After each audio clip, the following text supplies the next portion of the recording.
Իսկ վտանգի դեպքում պաշտպանվելու համար օգնության կգա ԱԻՆ-ի ձեռնարկը։ Լույս է տեսել ճգնաժամային կառավարման պետական ակադեմիայի ռեկտորի քաղաքացիական պաշտպանության վերաբերյալ գիրքը։ Համլետ Մաթևոսյանի կարծիքով քաղաքացիների գիտելիքները քաղաքապաշտպանության մասին այնքան էլ խորքային չէ։ Ձեռնարկը վաճառքի ենթակա չէ եւ հասանելի է ԱԻՆ-ի կայքում։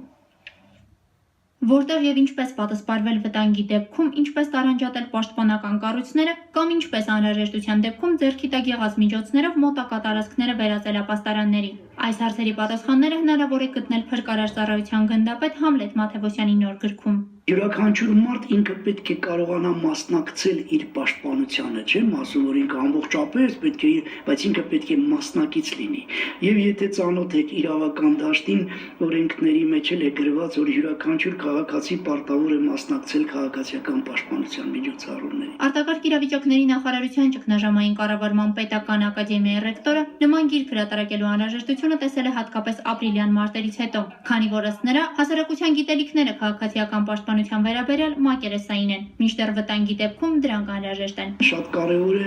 իմանալ, թե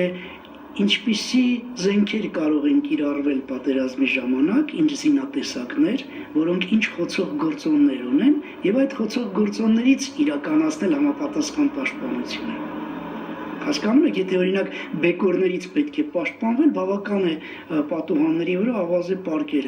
տեղադրել կամ փակել պատուհանները եւ բեկորները չեն հարվածի։ Քաղաքացիական պաշտպանության պաշտպանական կառույցներ ձեռնարկը վաճառքի ենթակա չէ, դրան կարելի է ծանոթանալ արտակարգ իրավիճակների նախարարության պաշտոնական կայքում, էլեկտրոնային տարբերակով դրա օրինակները կտրամադրվեն նաեւ բոլոր դպրոցներին եւ տեղական կառավարման մարմիններին։ Վեգան Անդրեասյան, Նորա Շերբաթյան, Հայլուր։